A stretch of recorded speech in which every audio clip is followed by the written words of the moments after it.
தக் லைஃப். நம்ம எஸ்டிஆர் இந்த படத்தில் வேற லெவலில் தெரிக்க விட்டுருக்காரு. கிட்டத்தட்ட உலகநாயகன் கமலஹாசனுக்கு இணையான ஒரு கேரக்டர்.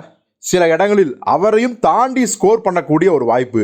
எல்லாத்தையும் துவம்சம் பண்ணியிருக்காராம் நம்ம எஸ்டிஆர் அவர்கள்.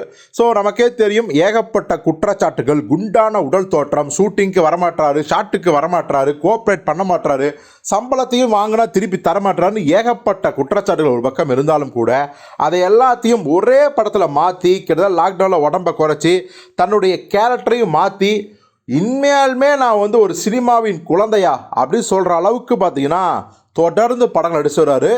மாநாடுங்கிற ஒரு மகத்தான வெற்றியே அதற்கு அத்தாச்சு. அதுக்கப்புறம் 10 தலை அந்த படத்துக்கான ஓப்பனிங் வேற லெவலில் இருந்துச்சு. அதுக்கு முன்னாடி கௌதம் வாசுதேவனோட வெந்து தனது காடு இந்த படமும் அதிரி புதிரி ஹிட்டு. இப்போது சிம்பு அவர்கள் பழைய ஃபார்முக்கு வந்துட்டார். சரி, இப்போ அவருடைய சம்பளம் எவ்வளோ? ஏன்னா சிம்புவுக்கு அப்புறம் வந்த பல ஹீரோக்கள் பார்த்திங்கன்னா சம்பள விஷயத்தில் சிம்புவை தாண்டி எங்கேயோ போயிட்டாங்க. இப்போ சிம்பு என்னடா நடிக்கவும் மாட்டுறாரு, சம்பளமும் கம்மியாக இருக்குது அப்படின்னு பார்த்தா இப்போது சிம்புவோட சம்பளம் தாறுமாறாக எகர போகுது அப்படிங்கிறதா உண்மை. எல்லாத்துக்கும் மேலே இப்போ 3 படங்கள் தொடர்ந்து நடிக்கிறார் இல்லையா, அதுக்கெல்லாம் எதிர்பார்க்காத ஒரு சம்பளத்தை தான் தயாரிப்பாளர் கொடுத்துருக்காங்க. சரி, இப்போது தக் லைஃப் படம் அதில் நடிச்சிருக்காரு. இந்த படத்தோட தயாரிப்பாளர்கள் கமலோட ராஜ்கமல் ஃபிலிம்ஸ் இன்டர்நேஷனல், மணிரத்னத்தோட மெட்ராஸ் டாக்கீஸ். இந்த நிறுவனங்கள் சிம்புவுக்கு எவ்வளவு சம்பளம் கொடுத்துருக்காங்க அப்படிங்கிற தகவல் நமக்கு தெரிய வந்திருக்கு.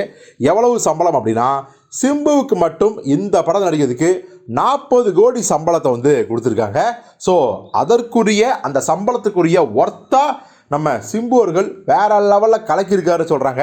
சிம்புவோட ஃபேன்ஸும் சிம்புவுக்கு ஒரு நல்ல படம் வராதா, ஒரு மாஸ் ஆக்ஷன் படம் வராதா அப்படி எதிர்பார்த்துருந்தாங்க.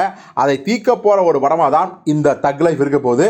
ஸோ அவருடைய ரசிகர்களுக்கு ஒரு திருப்தியான கேரக்டராகவும் சிம்புவுக்கு திருப்தியான சம்பளத்தையும் கொடுத்துருக்காங்க ராஜ்கமல் ஃபிலிம்ஸ் இன்டர்நேஷனல் நிறுவனம். ஸோ பொறுத்து பார்ப்போம் சிம்புவின் தக் லைஃப் தாறுமாறாக இருக்க போகுது அப்படிங்கிறத.